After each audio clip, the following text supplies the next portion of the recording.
ចិត្តខវិធម្មតាព្រោះឲ្យយើងបានទិញផ្ទះនៅទីក្រុងមួយមិនដឹងថាស្អាតល្អទេនេះកំងគេមកខៀវនឹងស្អាតអត់ទេចាំពេលទៅដល់យើងសប្បាយយកហ្មងតែវាឆ្ងាយទេណាពីជនបទនៅនេះហើយទីក្រុងឡើងឆ្ងាយហ្មងណាអូយអ្នកដឹងអ្នកនៅទីនោះច្រឡំទេនេះ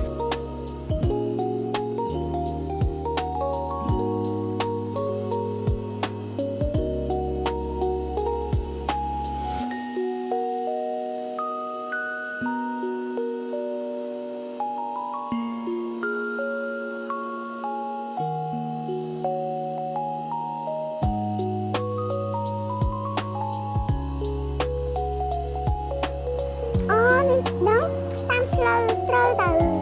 ផ្ទះយើងហ៎បែបតែតាមផ្លូវហ្នឹងនេះមានកន្លែងលក់អីទេហើយម្នាក់នោះម្ដាយចឹងចុះស្ដែងមើលម៉ែមិនជាអីគេចឹងម្ដាយគេចឹងខ្ញុំបុកលើហើយសាមមែនណាចូលទៅបកខៀវឡើងហើយណាំស្អាតហ្មងនេះតែអញចូលទៅមើលខាងក្នុងផ្ទះទេអូននេះមានអ្នកជិតខាងដែរតានេះ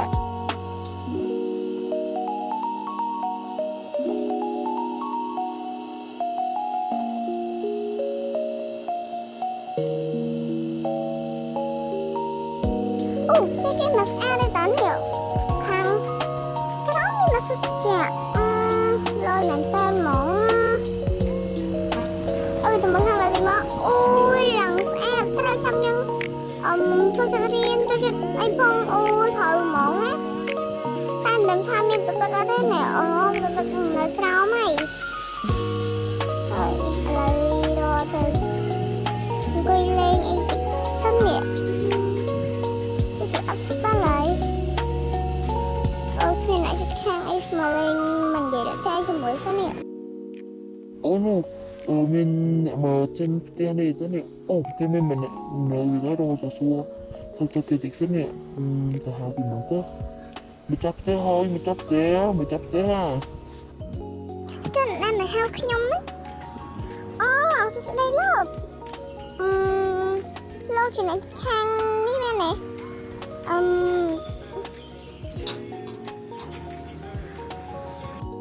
ូបាត់ហ្នឹងហើយអ្នកជិតខាងនឹងទៅលោកផ្ទះខ្ញុំមកនឹងផ្ទះខ្ញុំមិនឆ្ងាយបើអ្នកមានខ្វះអីអាចមកអង្គខ្ញុំបានណាឥឡូវហ្នឹងខ្ញុំយល់ទៅវិញណា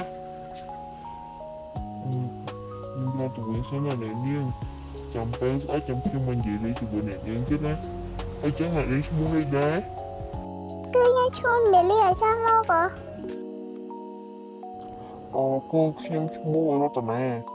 ចឹងខ្ញុំស្គាល់ទៅវិញសិនណា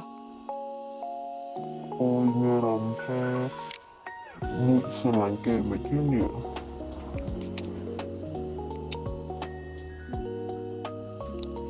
អារម្មណ៍ថាស្រឡាញ់គេដល់ហើយចាំមកជាជាសង្សារតែមិនអាចយកជាអ្នកខាងគេយើងមិនត្រូវស្រឡាញ់ទេទៅផ្ទះវិញ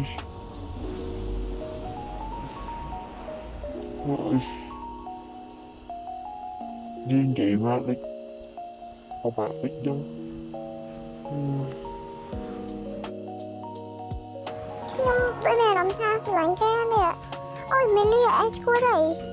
អញត្រូវស្រឡាញ់នេះជិតខាងអញហ៎អូខេអូយខ្ញុំក៏ស្រឡាញ់នេះជិតខាងមករកទៅលើវិញទៅនេះក៏អត់ទេយកថាស្រឡាញ់គេទេរកទៅនៅតែអ្នកទាំងអស់គ្នាសូមរងចាំភាគពីរអ្នកគ្នារឿងនឹងរឿងមុនស្នេហ៍អ្នកចិត្តខាងចាំទស្សនាភាពពីរអ្នកនរគ្នាបាយបាយ